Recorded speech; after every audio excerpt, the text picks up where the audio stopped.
This week on Good Film Hunting, we're tearing into The Rip, the crime thriller directed by Joe Carnahan, starring Ben Affleck, Matt Damon, and Steven Yeun.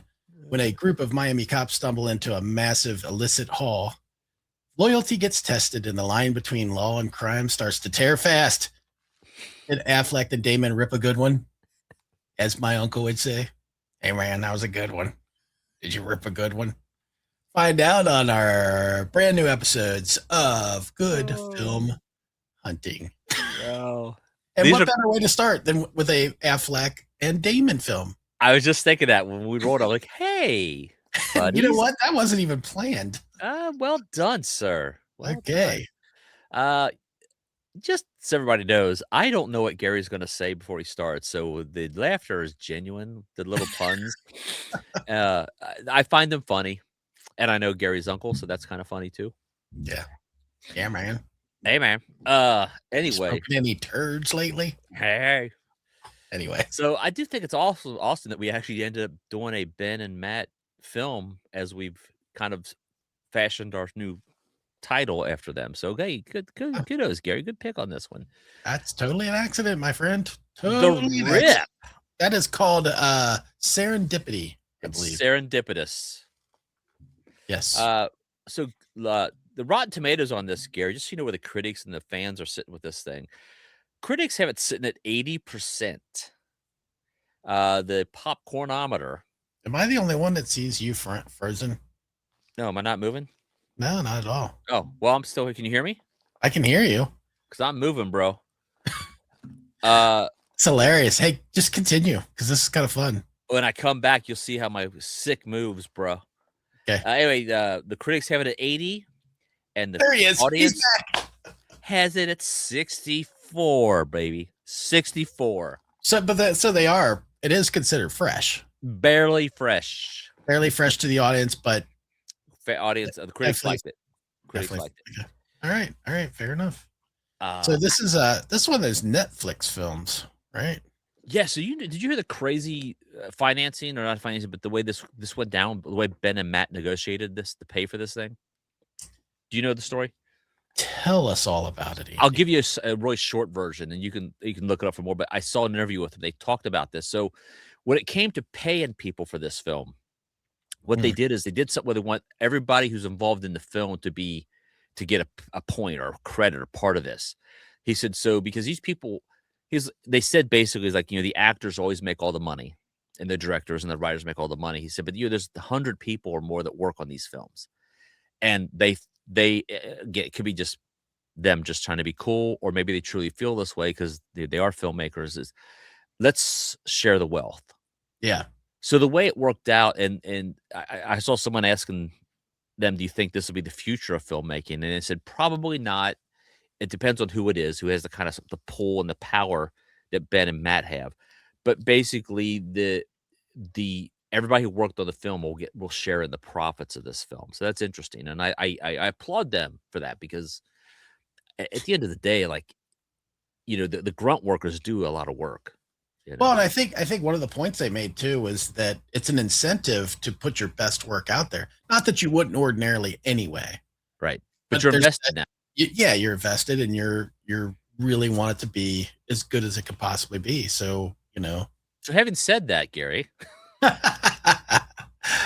want to lead off with our ratings? Well, here's the thing. I don't have my rating written down for this. I'm still kind of going to pull it out of my hat here, so to speak. You want me to go first then? You go first. I'll see where you land, and that'll be like, that'll flavor where I go. Oh, he felt this way about it. Maybe I'll change my mind. Andy, this is how I felt about it. To be the Brent Walter, I will go opposite of it. Does that help? You're somewhere in one of these. that narrows it right there. Look, I'll be honest. This is where I landed on this film. Yeah. I thought this is a good movie, not a great movie. I think it sort of, I don't want to say falls off at the ending. It gets a little messy kind of towards the end. Convoluted. But during most of the film, I was totally invested in it. And really curious as to, I had an idea. I was pretty sure from some foreshadowing things in the beginning, what was really going on. and there's sort of some reveal stuff along the way. Yeah. Um, but waiting to kind of see that develop.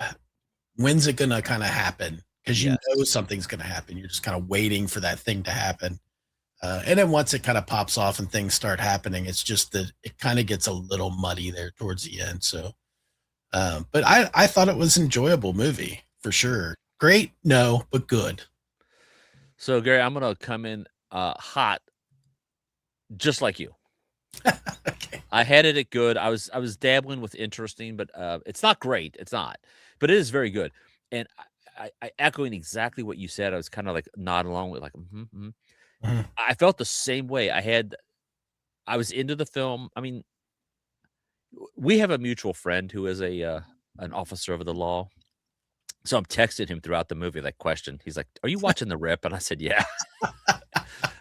And he was too at the same time, which is really funny. Our friend Bobby, which was great. But uh, I just had like, do they really call it The Rip? Like, I don't. Right. Yeah. Yeah. Is That's this lingo?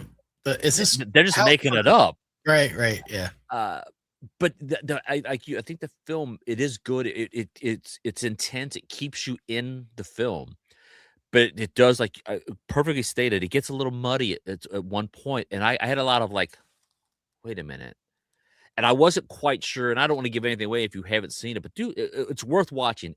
Absolutely worth watching. Just at the end, there was a little bit of like, I'm not positive about a couple of things, and Yeah. Yeah. but here's what I like about it is it had us talking. Teresa and I talked about it after it was over. She watched it. She thought it was pretty good. And Bobby was the same way. Like, yeah, it's pretty good, you know. Uh, so I I don't know. I gotta, don't. I gotta say the performances in the movie are great. Yeah, I didn't find any. There's no duds in there. Plus, I like seeing Damon and Affleck on screen together, I do too. and they had some. They have some really good moments in it. Yeah, Because there's a real play between those two on what's the truth and what's not, and who's doing what. And I mean, I think they talked about it on the podcast with the Joe Rogan podcast. I think they talked about sort of those moments that, and it's worth checking out to see them talking about it. And they'll talk about that sharing thing that Andy was talking about too. But really good, real good, interesting play between those two, even in the acting part of it. yeah. And I just think it made for some really good scenes, and there's some really good acting in there from everybody. But those two together, I really enjoy watching them. I like to see more of it. I like when they work together. It's good. And yeah, it's A little bit of controversy after the film came out. was there? Yeah, the see where for my notes. So the film, the place where the rip takes place is in a suburb of Miami called Hialeah or Okay. Hialeah. I can't remember how it's pronounced. Um, and it makes it seem like that area of town is a really bad area.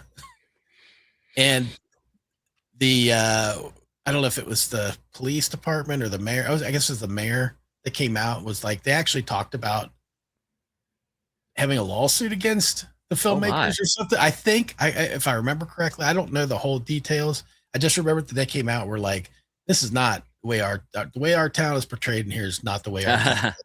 And I get that, but I'm also kind of like, well, did anybody really think? For all I knew, it wasn't even a real place. You don't really know for sure, but I didn't even pick it that it was Hialeah. I didn't even yeah. catch any of that. If they did mention, I don't have any. Well, The there, neat thing. there is a particular shot where you see the "Welcome to" Okay. sign as they're going in, and there's bullet holes along the Oh, sign, and I gotcha. think they took exception to that whole kind of thing, like, "Oh, our town is not like that." And again, I guess I get it, but and this is your moment in the spotlight to talk about your town, but I guess. whatever. I thought that was an interesting note to talk about this film.